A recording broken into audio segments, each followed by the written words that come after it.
Good morning to you. Good morning. It's Sunday morning, February 2nd. It is. We're into February already. Hope you're having a good weekend. It's the BBG here, Sunday morning, with the newspaper review show as always. Looking forward to hearing from you on Twitter, at Richie Allen Show on Twitter. Lots of interesting things in the newspapers today, besides Brexit and besides the so-called coronavirus. Lots to talk about, and I'm delighted to be here. It's a miserable morning in Salford, in Greater Manchester. Pretty horrible it is, but anyway, I've got you and you've got me. Welcome back to the most listened to independent radio show in Europe. It's your Richie Allen Show.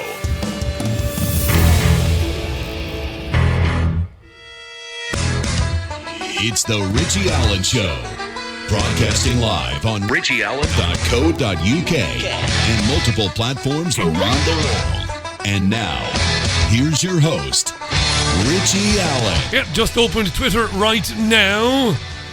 And I will be reading your tweets out as we go along. So do drop me a note this morning, even if it's only to say, how you doing? How you doing right back? All right, lots of tweets already then. Coronavirus scare and all of that. Hi to John, who's in the armchair with coffee and toast. How you doing, John? Nice to hear from you. How you, Liz? Hi to Ricky as well, and to Desmond. How you feeling post-Brexit, says Desmond. Pretty much the way I was feeling on Thursday, because the UK hasn't left the European Union, and I don't believe it ever will.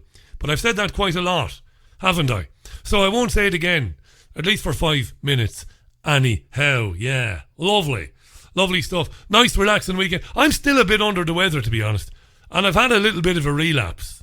Like that chest infection was gone, and then it's kind of come back. I've got a bit of a sore chest. It's a nasty one, isn't it? It sticks around, this particular bug. I'm proud of myself because I've manned up. I've not taken any time off.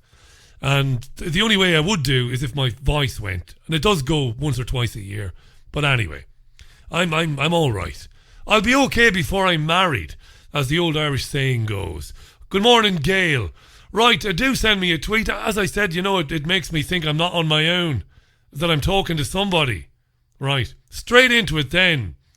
Let's look at the front pages. The Sunday Telegraph, Johnson fury as EU reneges on deal. Boris Johnson is apparently privately furious with what he believes to be a European Union attempt to frustrate a free trade deal. This is supposed to be done by December 31st, the day the BBG turns 46 this year. Right?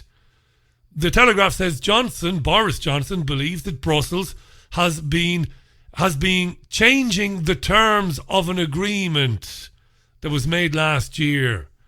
The agreement last year which aimed for a deep and comprehensive trade deal. I don't know what's going on because the Telegraph story makes this claim, but the text of the story contains no quotes either from Boris Johnson or from sources at Number 10. I can't find them. I've read the stories word for word this morning, and it's all conjecture, it's all speculation. Sunday Express, Boris tells EU no more concessions, screams the headline. The Express, which of course is a huge supporter of Boris Johnson and Brexit, claims that Johnson will set the tone for an assertive post-Brexit Britain when he gives a speech tomorrow. Some of the newspapers today have a photograph of Johnson banging a little gong, something which apparently happened at 11 o'clock last Friday evening. The Express says Johnson will say to Brussels, here are our terms for a trade deal, take it or leave it, according to the Express. The Sunday Times, UK diplomats told to spurn old EU allies. There's an old-fashioned word, eh? Spurn. Lovely word. You don't read spurn too often in books these days, let alone in newspapers. It means to reject. To reject. It's another way of saying reject. British diplomats have been told to sit apart from their EU counterparts in new advice given by the Foreign Secretary Dominic Raab. Sounds a bit childish, a bit churlish, a bit infantile. The paper says, the Times says, that diplomats have been ordered to make an immediate break with their former EU allies. When you're meeting with them at various meetings, global meetings and stuff, don't sit next to your EU counterparts, is the front page of the Times, which is a bit ridiculous, really. There's also a scare story on the front page of the Times as well. I won't read the text of it, but on the front page there is a story. The headline is "Search for 480 from Wuhan lost in Britain." Yes, there are 480 potential virus-carrying people roaming around Blighty with the virus, maybe. Or maybe not. Maybe they don't have the virus, but they might be carrying it. Before you know it, you could have coronavirus. Mad stuff. We'll come back to that briefly in a minute. The Observer headline: Brexit Day 1, Johnson goes for broke with hardline trade deal. So as you can see, the paper's focused today on a speech that Boris Johnson will make tomorrow, in which it is believed that he will adopt a tough stance, saying these are our red lines, red line, no alignment whatsoever, and no access to our fishing waters, and all that sort of stuff. He's supposed to say this tomorrow. We'll wait and see. So that's the Observer. Let's hear a bit about this. Dominic Raab is the Foreign Secretary, and he was on Sophie Ridge's Ridge on Sunday, whatever it's called, programme on Sky News this morning. If this is true, says Sophie Ridge to Dominic Raab, this hardline stance, meaning no alignment, no regulatory alignment with the European Union whatsoever, it's going to mean checks, Foreign Secretary, and inspections of UK goods, Foreign Secretary, in Europe, and this will punish UK businesses. And you said, you and your Prime Minister, that there would be no checks. If you take a hardline stance, there are going to be checks. What did Raab say? Well, no, because of the deal we've done with the EU. We've ended the risk of all of those worst-case scenarios, all those disruptions. We want to make sure that, and I'm sure they will, the Irish and the EU will live up to the commitments they've made, and we're committed to it. And, of course, Northern Ireland will leave the EU with the United Kingdom, will avail itself of not just the seamless trade with the UK, but with the rest of the EU, and we'll have the opportunity to be part of the global free trade agreements we're doing. And as I said at the outset, I'm going to be off next week to Asia, to Australia, to Japan, to Singapore and to Malaysia. And there are huge opportunities for all quarters of the United Kingdom with the liberal, energetic and ambitious approach to free trade we're going to do. And that's good for, remember, the businesses in this country. I just want to consumers, it means more choice. I just want to come back on the issue of checks.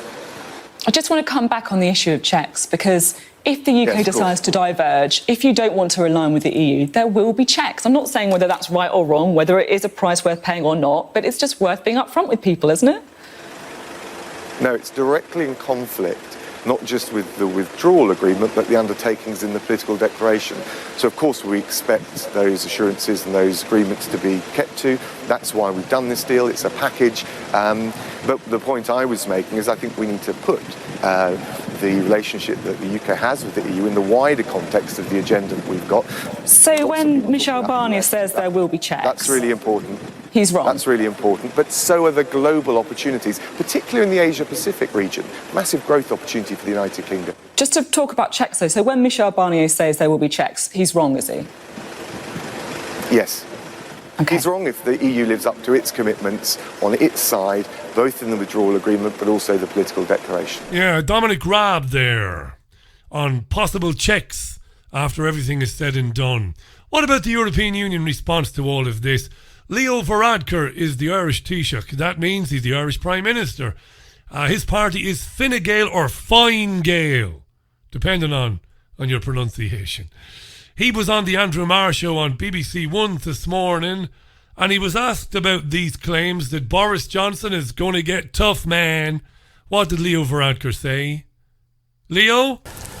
I did. Well, first of all, I just want to say that we regret the fact that the UK has left the European Union, but we totally accept your decision. We, as if he's got any say in anything. And we're glad that it's happening with the withdrawal agreement in an orderly fashion. That means there'll be no hard border between North and South, and that citizens' rights are protected, and the common travel area between Britain and Ireland remains in place. I think looking at your papers today, I would just really have one reflection. I think we all learned a lot. Certainly I've learned a lot from the past 2.5 years dealing with Brexit and dealing with two different British Prime Ministers. And one thing I'd say to everyone is let's not repeat some of the errors that were made in the past 2.5 years. Let's not set such rigid red lines that it makes it hard to come to an agreement, and let's tone down the kind of nationalistic rhetoric. You know, as is always the case when it comes to negotiations, setting out so boldly such firm red lines actually makes coming to an agreement more difficult, because the other party you're negotiating with doesn't feel they've got a fair deal unless those red lines get turned pink or bent in some way. And the second thing I'd say is let's be cautious about the rhetoric. We all want the UK and the European Union to have a close relationship, a political relationship, a security relationship, a trading relationship.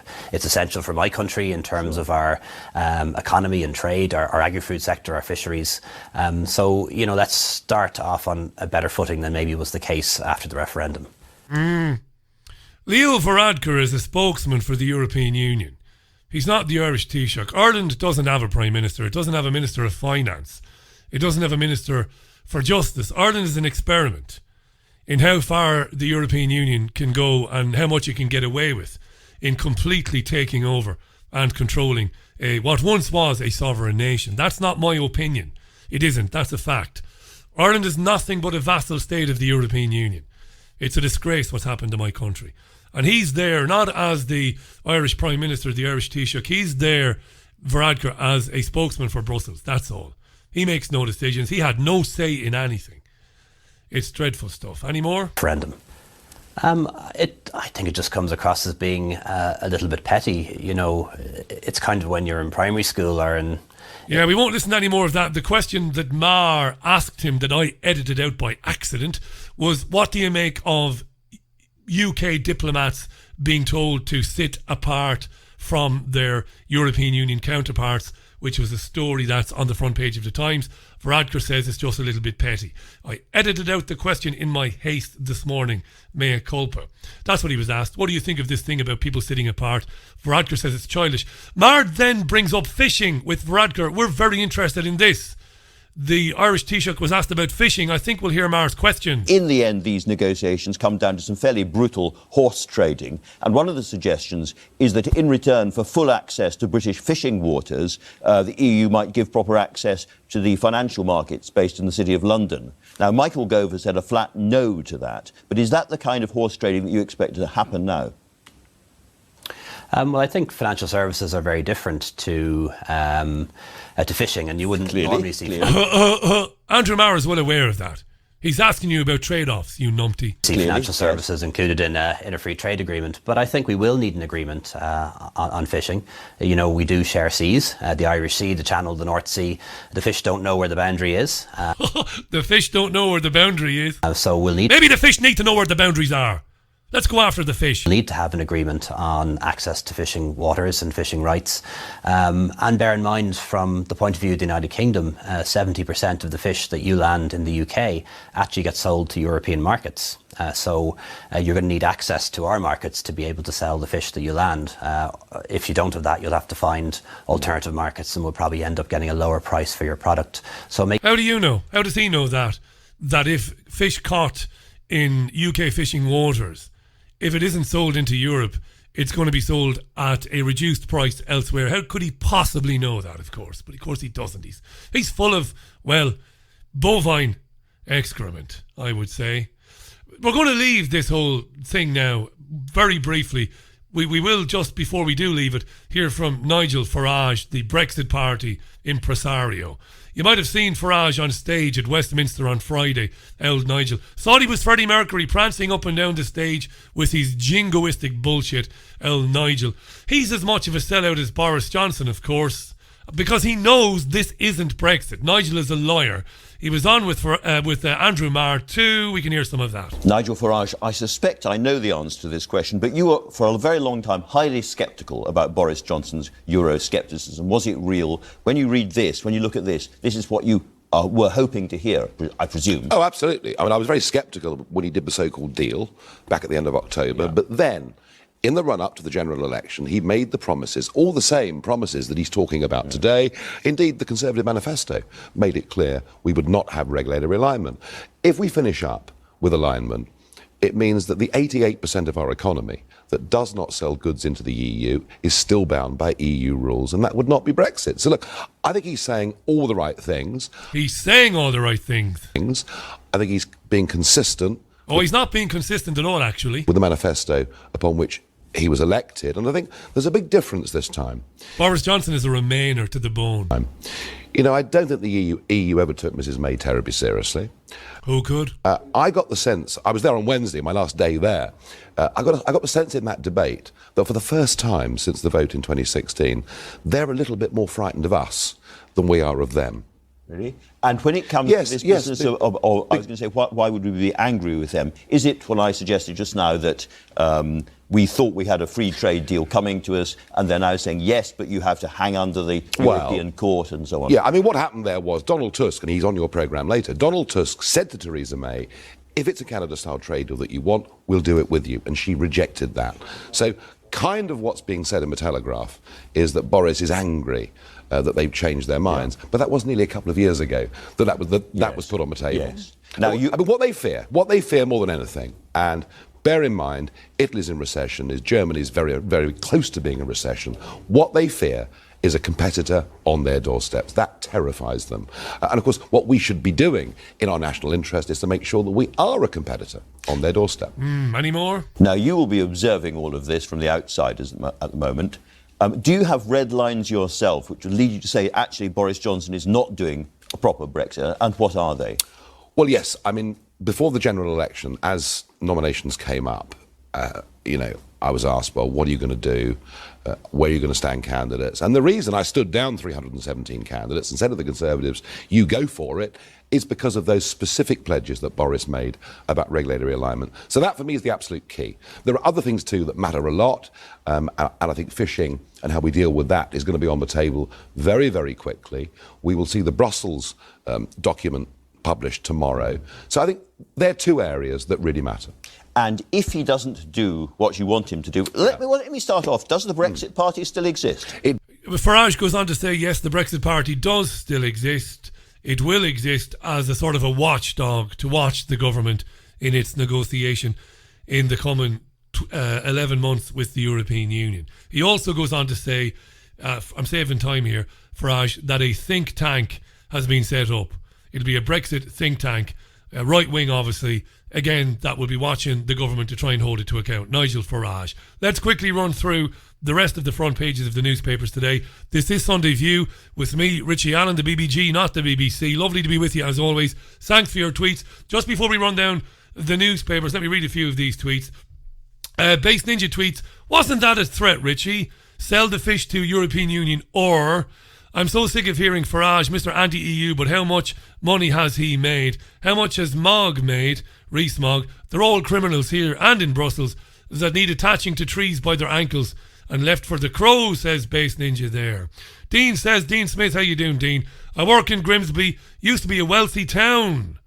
Adieu to fishing. Best fisherman ever. See the place now since 1974, says Dean.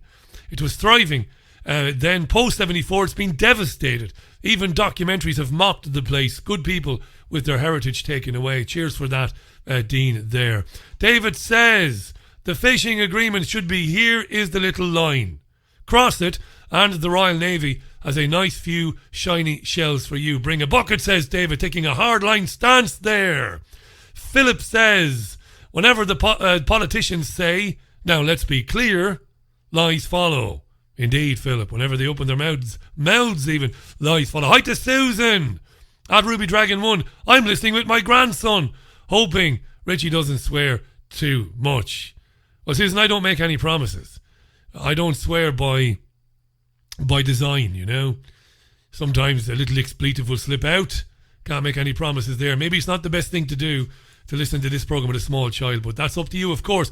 Hi to Paul Paranite. Hi to Daniel Ford. Richie, I'm listening to you Sunday View on the day that I celebrate 2 years of Pay-Per-View, my own podcast. Thanks for your support, says Daniel. Good man, Daniel. Well done. Podomatic.com if you want to if you want to hear Pay-Per-View. That's paper, P-A-P-E-R, view with Daniel Ford. Well done, mate. Good job. Delighted for you this morning. Hi to Steve as well. Let's move on. Excuse me, let's move on. The Mail on Sunday. Now, I know a lot of my listeners are following Andrew, the Duke of York, and potential, I say it loosely, nothing is going to happen as far as I'm concerned, but potential legal trouble for him with a woman called Virginia Roberts Giuffre, who has accused him, of course, of having sex with her when she was 17. He denies it. Even though his interview with Emily Maitlis on BBC Two was laughable. There were so many lies in it, I don't know where to begin. The Mail on Sunday is reporting today on messages it has seen. The paper says, we have seen messages sent between Andrew and a friend of his, messages that were sent back in 2011. And in those messages in 2011, Andrew questioned the mental health of Virginia Giuffre. Again, the Mail on Sunday says, we have seen copies of messages where Andrew brands Virginia Giuffre as a sick girl. The headline on the Mail on Sunday front page is, Andrew's sick girl slur at accuser. He has declined to comment. The Mail have contacted the palace. They've declined to comment. The Mail also reports claims by an actress that she was seduced by Rolling Stones' Mick Jagger when she was 15. This is Ray Dawn Chong. Now, I didn't look this up and I'm often wrong. Wasn't Ray Dawn Chong in Commando with Arnold Schwarzenegger? Maybe I'm wrong. Maybe I could be wrong. I'm always wrong when it comes to films. She's told the Mail on Sunday that she was seduced by Jagger when she was 15, but that Mick didn't know her age at the time. Mick wasn't aware of it, she says. Mick Jagger has been contacted and he has declined to comment as well. Sunday Mirror, front page, carbon footprints. This is about Prince Charles, who flew 125 miles by chopper to talk about lowering aircraft emissions. Yes, of course. The paper, the Sunday Mirror, says old jug ears basically spent £12,000 on the flight and he incurred a carbon footprint of 2.5 tons. The Sunday People, Michael Barrymore, if you're listening outside the country, when I say the country, if you're listening outside the UK, if you're listening outside of Ireland, God's country, you might not know who Michael Barrymore is. He was a very famous entertainer at one time. He was, I suppose, one time what Ant and Dec are now. He was the darling of the British television watching public. And then he came out as gay. He had problems with drink and drugs. And then a man who attended a party at Michael Barrymore's house 19 years ago died. And this has been contentious for nearly 20 years now, because Stuart Lubbock, who died at Michael Barrymore's party, his family believed that he was raped and murdered. He had horrific anal injuries. He was found floating in a swimming pool at Barrymore's residence. There is a new Channel 4 documentary. I believe it will air this coming week. And in it, Detective Chief Inspector Stephen Jennings will tell us that he believes that Stuart Lubbock was raped and was murdered. But he doesn't state he doesn't mention any potential suspects there. I will watch that because I am interested in that this coming week. Star on Sunday, Big Bad Brother. Big Brother might be back. Oh dear, it might be back, Big Brother. And this time, in its new incarnation, Big Brother will feature fallen stars. Controversial people, once famous, whom had to retreat from the public eye because of controversial things they said or did. Oh, Lord Jesus. Lord Jesus, Mary and Joseph. Who needs it? Welcome to Sunday View. It's me, Richie Allen. By the way, the BBG, not the BBC. Great to be with you. 24 and a half minutes past 10, 11, even 11, Richie. It's 11. And this is AC/DC. You shook me all night long. Welcome to Sunday View. Back with plenty more in a couple of minutes. Isn't Brian Johnson one of the nicest guys you've ever met? Well, I never met him, but one of the nicest guys you could ever come across in your life. I don't know if you've got access to Sky Arts. It's a channel. Obviously, it's a Sky channel. But on Sky Arts, it's not new. He's done 2 seasons of it. But AC/DC's Brian Johnson has gone around the world spending time with some of the most famous musicians and singer-songwriters ever. And it's a beautiful series because he's a wonderful interviewer, Brian Johnson. The talents that people have that are hidden. You know it yourself. You've got talents that are hidden that people are not aware of. But Johnson is amazing. His interviews, particularly the one with Dolly Parton. Now, I'm a bit partial because I'm a big Dolly Parton fan. I've got lots of Dolly Parton LPs at home. How can you listen, Richie, to hard rock and stadium rock? And how can you listen to folk music and Dolly Parton? Because I find beauty in pretty much every genre of music. And I love Dolly Parton. There's a lot you don't know about Dolly Parton and her background and her singing, her songwriting and how she wrote her songs. Anyway, Brian Johnson's interviews with many of these men and women are an absolute revelation. He's a star, you know, and he's not the star. You get what I'm saying? And that segues neatly, just before it segues neatly into my next topic. Before I do that, though, Jean Ann has been on. I don't know why I didn't think of this. Very good, Jean Ann. The new series of Big Brother with infamous celebrities. It would be great to see Prince Andrew on that, says Jean Ann. Book him immediately. Yeah, the problem is, you see, he'll never be in such financial difficulty that he will have to entertain doing something like Celebrity Big Brother. But very well spotted, Jean Ann. Now, speaking of interviewers, I'll briefly run through this. I don't want to pontificate because I've done it before. But Daniel Hannan writes for The Telegraph, and there's a very good piece in the Sunday Telegraph today. It is headlined, "Self-important broadcasters haven't yet realised how irrelevant they now are." And he asks, why do politicians give interviews? Seriously, why? 10 years ago, it would have been a ridiculous question. He writes, the media were precisely that. Media. Channels for whatever you wanted to tell your electorate. If you had something to say, it made sense to say it where it would reach the widest audience, which, unless you were targeting a very niche constituency, generally meant television. Okay. And he goes on to talk about how things have changed.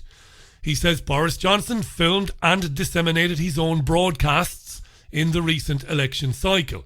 A video of him chatting as he made a cup of tea in a microwave was watched by millions.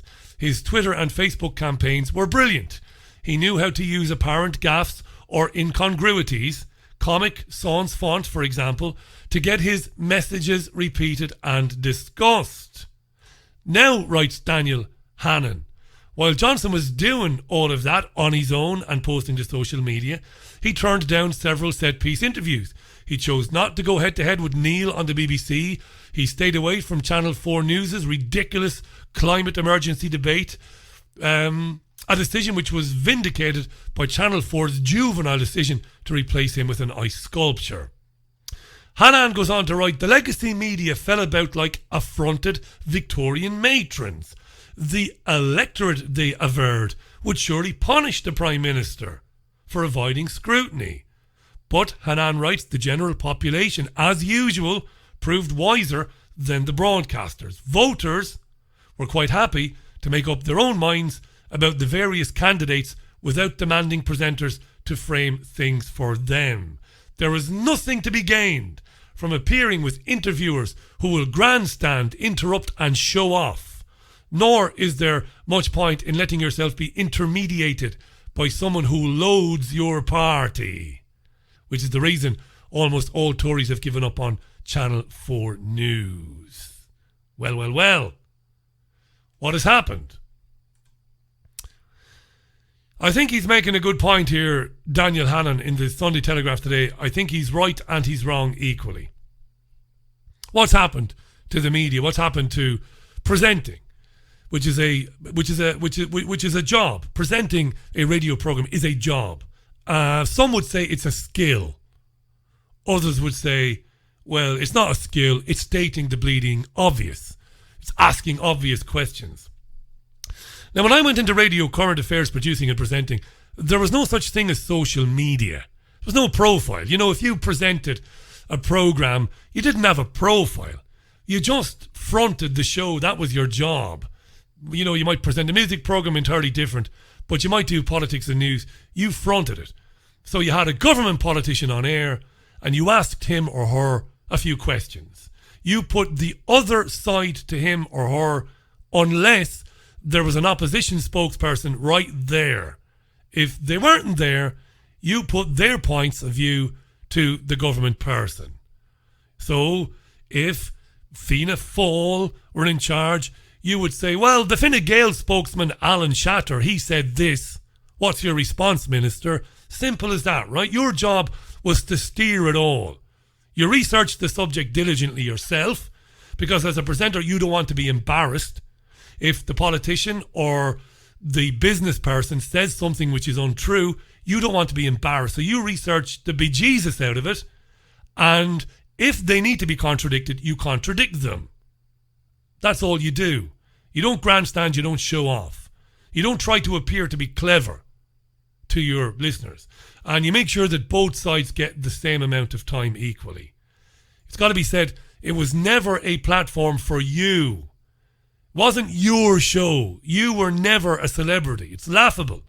Celebrity. The idea that a current affairs program presenter would be a celebrity is laughable. It's ridiculous. It flies in the face of common sense.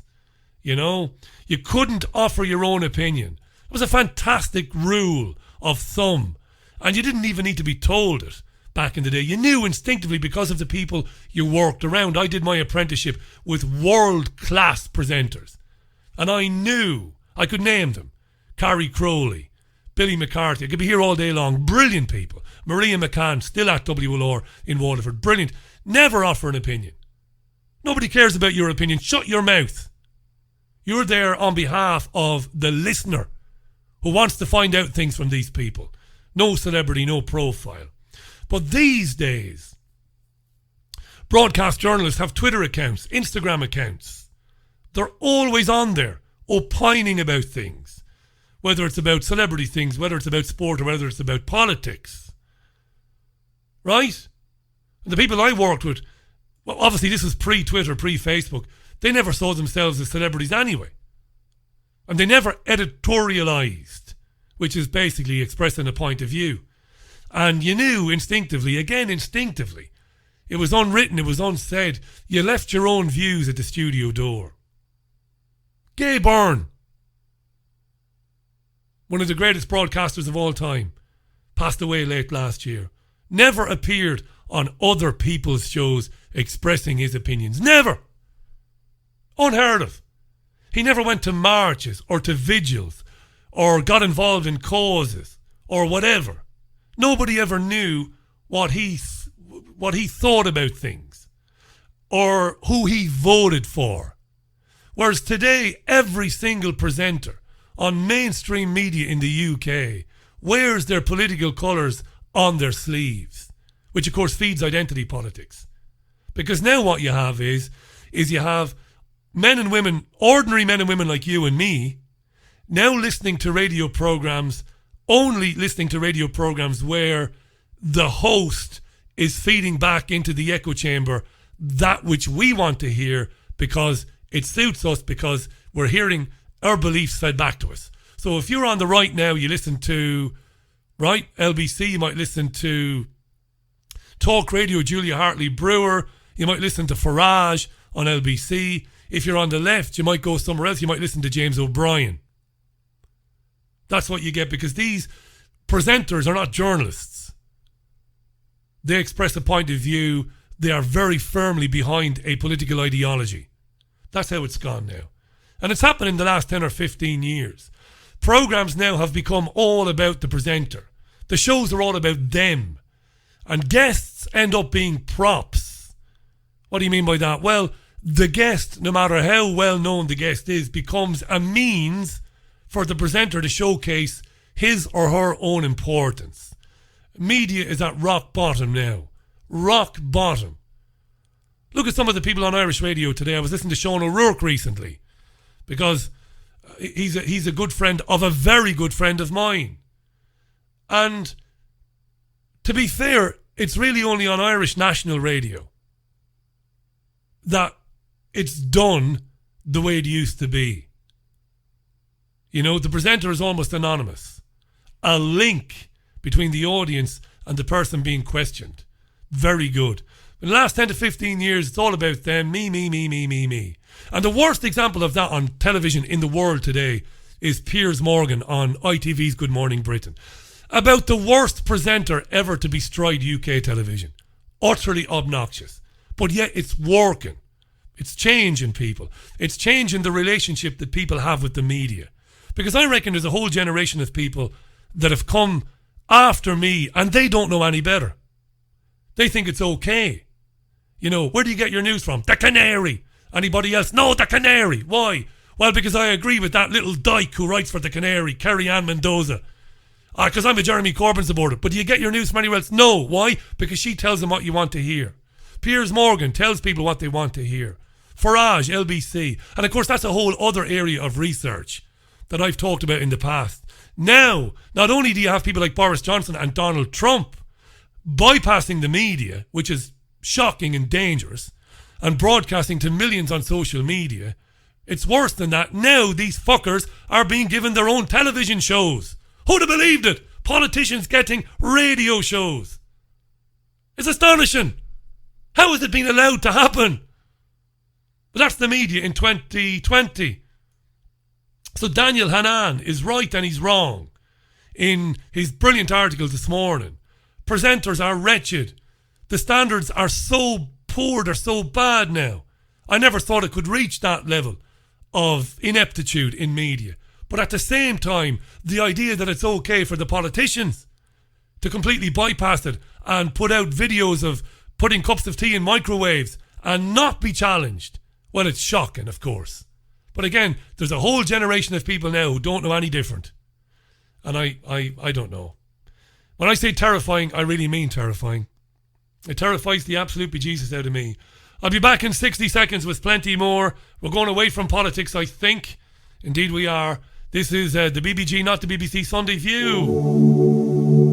Renowned healer Mark Bayersky travels the world to find the most unique and powerful crystals for self-healing. Since the ancient times, crystals have been used as healing tools.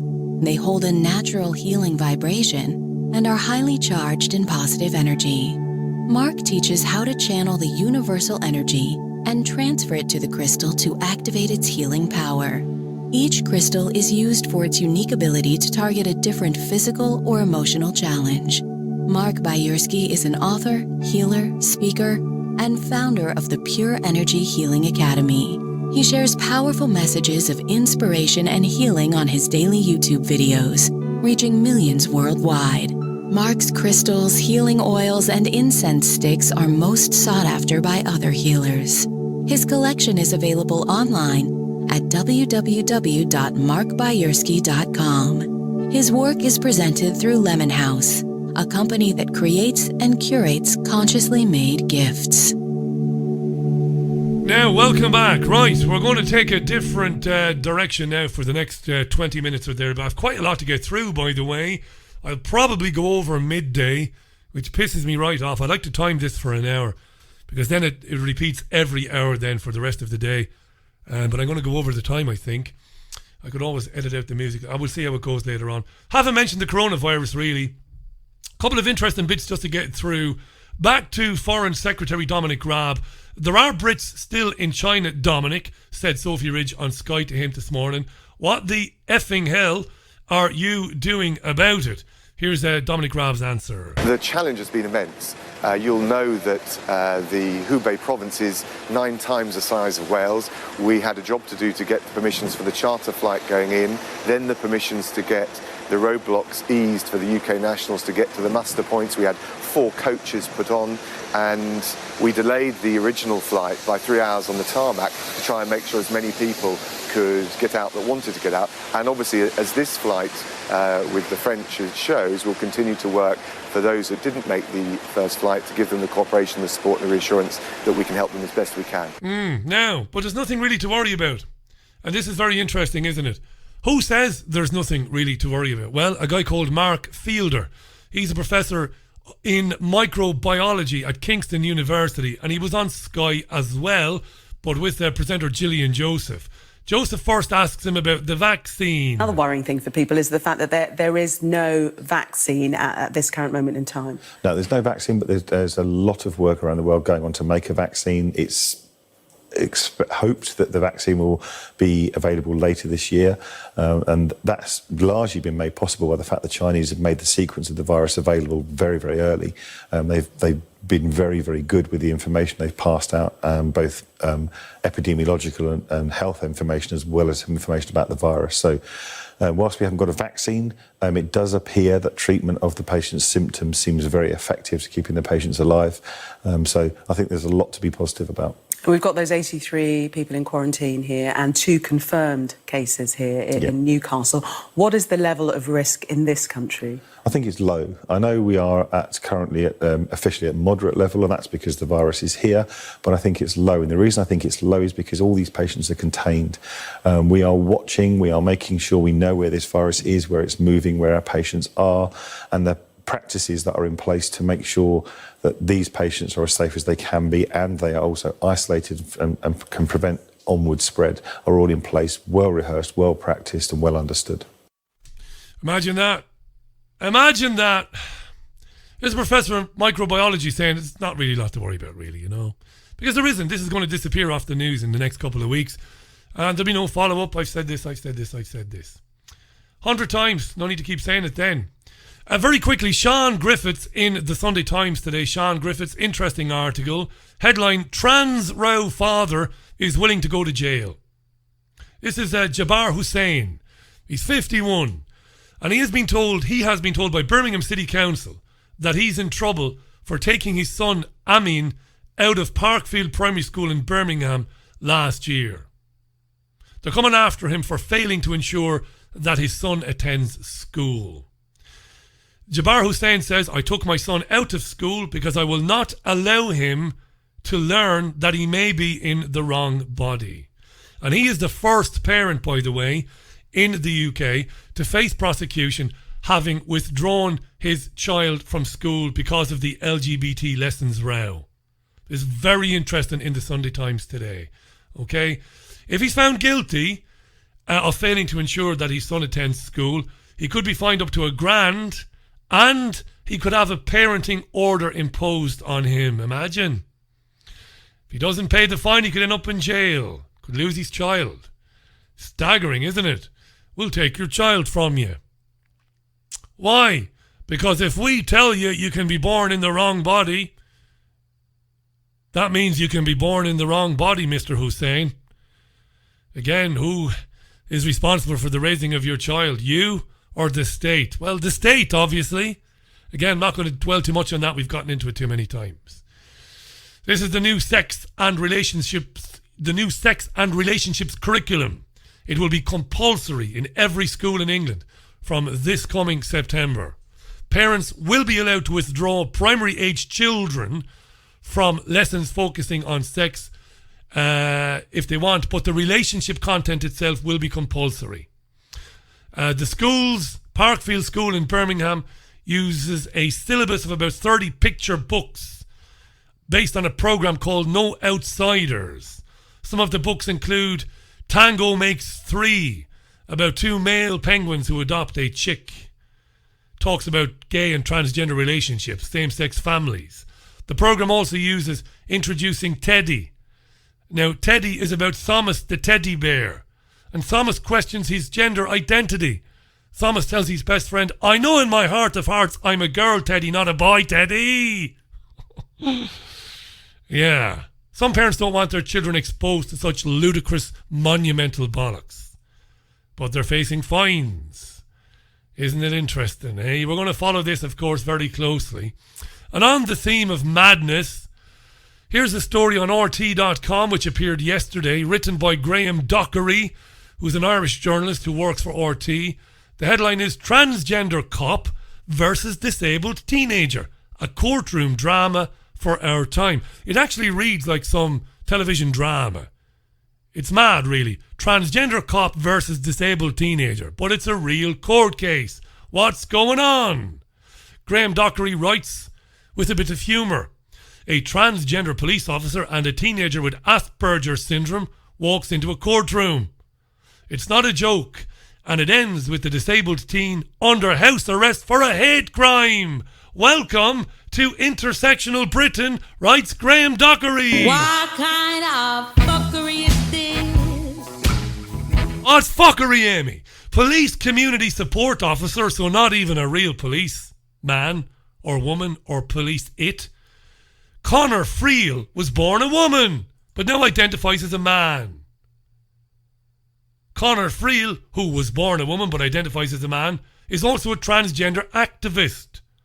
And Friel was on foot patrol in the northern Welsh town of Mold last October when he was heckled by 19-year-old Declan Armstrong, who shouted, "Is it a boy or is it a girl?"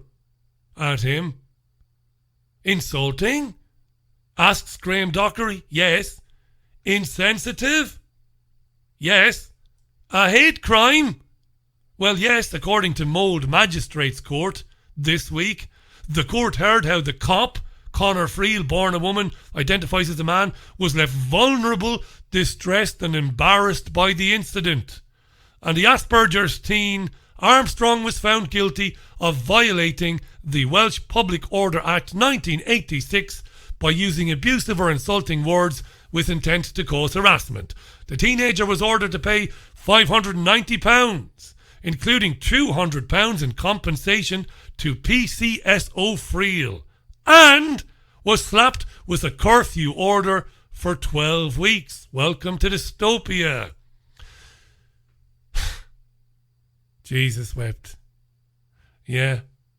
Orwell is in his coffin like this. Marvellous. Bravo! 12-week curfew order and a fine of 590 quid because you asked, is it a boy or is it a girl? And the PCSO was left very vulnerable. I was vulnerable. I need the state to protect me. I couldn't just walk away and ignore the little bastard. No, we had to report a hate crime. Hate crimes. Oh, fuck it. I'm just leaving that one there. The BAFTAs are on tonight. The Glitterati, Hollywood's best, and the UK's best actors and actresses, or most famous ones anyway, will be on the red carpet. This after a diversity row. Who gets nominated? Well, Joker has 11 nominations. The Irishman and Once Upon a Time in Hollywood have 10 each. But the World War I epic 1917 is expected to win the top prize of best film. Sam Mendes made that. It's almost like a single shot, apparently, over a couple of hours. I have no idea. But it's a big row about diversity. All 20 acting nominees are white, and no female directors were nominated for the 7th year in a row. Because women are shit at directing films, probably. I don't know. What do I know about it? This meant there was no room for a black British star, Cynthia Erivo, who went on to be nominated for an Oscar for her role in Harriet, which is a biopic about slave-turned-abolitionist Harriet Tubman. I've watched a bit of it, to be honest. It's a bit shite. At least I thought it was, right? I get access, you see, to screeners and things because I'm still in the club, or at least I still get privileges going back to my mainstream media days. I still get to see things from time to time. She wasn't nominated, and everybody is pissed right off. Sky News got into this morning. Amy Nichol is an author and broadcaster. She's not happy. And she's with the presenter Gillian Joseph again asking the questions here.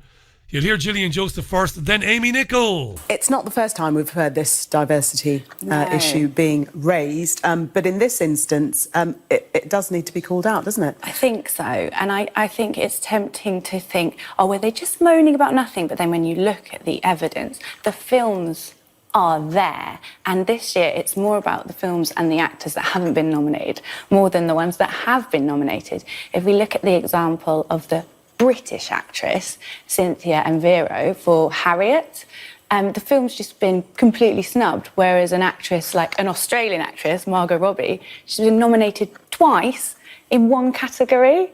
Also Hustlers, Jennifer Lopez's film, well, not Jennifer, Jennifer Lopez is in the film, completely just not even given a look in. It just seems bizarre that the films are there and they're not being acknowledged whatsoever. Yeah. Also, what would you say to those that say that the films are chosen on merit and not in terms of the diversity or the female directors? What I'm saying. Well, there you are. That's the question, isn't it? That is the ultimate question.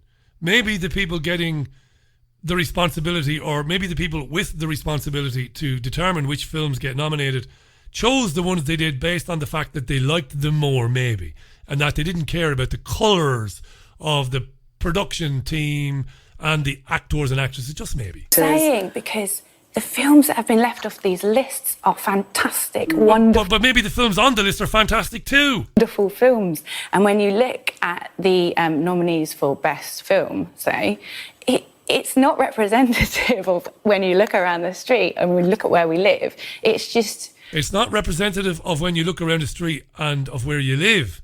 What's that got to do with anything? Your standard 5 male white directors.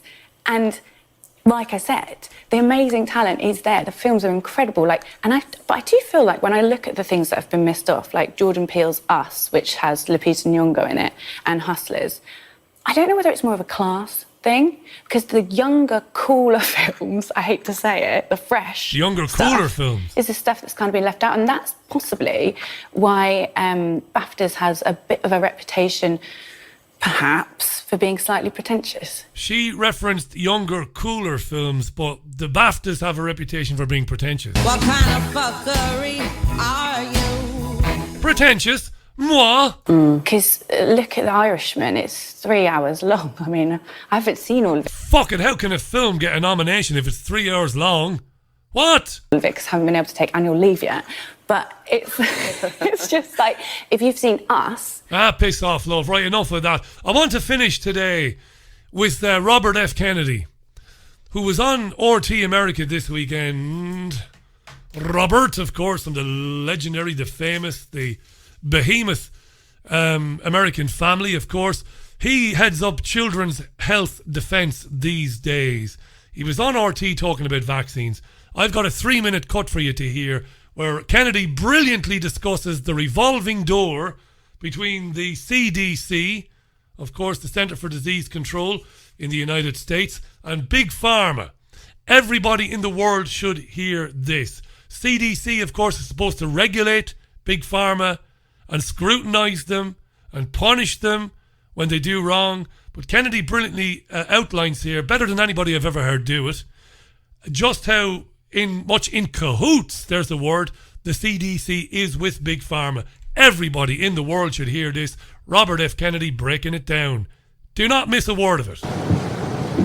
Well, there are many, there are revolving door problems with all of our federal agencies and all of our state agencies. There's a phenomena that is very well documented called agency capture, which is a phenomenon or a dynamic by which the agency that's supposed to protect the American public from bad drugs or from pollution or what have you ultimately becomes a subsidiary or a sock puppet for the industry that it's supposed to regulate. And indeed, that's what we see with the CDC. The head of CDC from 2002 to 2009, as you point out, was Julie Gerberding.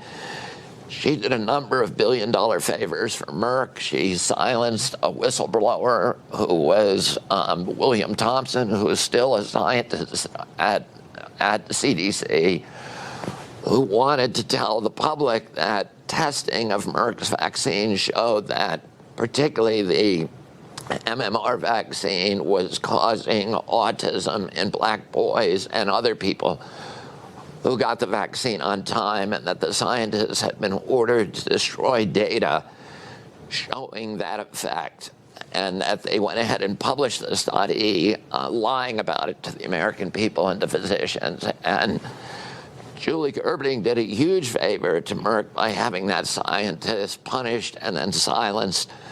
She arranged for Merck to get the monopoly to the multi-billion-dollar MMR vaccine and to make sure Glaxo could not sell its vaccine in this country. She approved the HPV vaccine, Gardasil, which is another Merck product. She approved the chickenpox vaccine and silenced whistleblower Gary Goldman. That is another. This is all true. This woman, working for the CDC, approving vaccine after vaccine after vaccine, no safety tests whatsoever, silencing whistleblowers. Listen now, this is truth. Goldman, that is another doctor who said this vaccine is going to cause a shingles epidemic. Merck then not only got the chickenpox vaccine, but it also was able to market a shingles vaccine. She retired in 2009, and she was made president of Merck's. She retired in 2009 and was immediately made president of Merck, eh? Division in 2010 with a salary of about $2.5 million. I think about $2.5 million a year. The woman should be in prison for the rest of her life, right? This is why you should never take a vaccine. I'm not saying that vaccines don't work. I can't say that. I'm not saying that vaccines might not work or could not be useful. I'm not saying that. They don't test these things. Whistleblowers are silenced. The CDC people responsible for protecting people in the United States go on to work for these people. He's fucking laying it out there. $5 million in stock options. The CDC is actually a vaccine company. The CDC has a total budget of about $11 billion a year. It spends $5 billion of that buying vaccines from those four companies at making sweetheart deals that are much higher, where we pay with taxpayer money much more for the vaccines than they pay for the exact same vaccine in Europe. And then he goes on to talk about the costing of vaccines, how people get ripped off. What he just said there, every American should hear it, and every American should be scratching their heads wondering why the woman is not in jail. Running the CDC, making decisions to benefit Big Pharma, silencing whistleblowers, firing people, and then retiring and going to work for Merck on a salary of over $2.5 million a year. Holy Mother of Divine Jesus Christ. That's why I would never take a vaccine. Not me, not anybody connected to me. Thanks for listening to Sunday View. Look after yourselves and one another. Have a brilliant rest of your Sunday. I'm leaving you with the boss. And I'll talk to you tomorrow at 9:30 UK time for the nonsense that is the paper review. Bye now.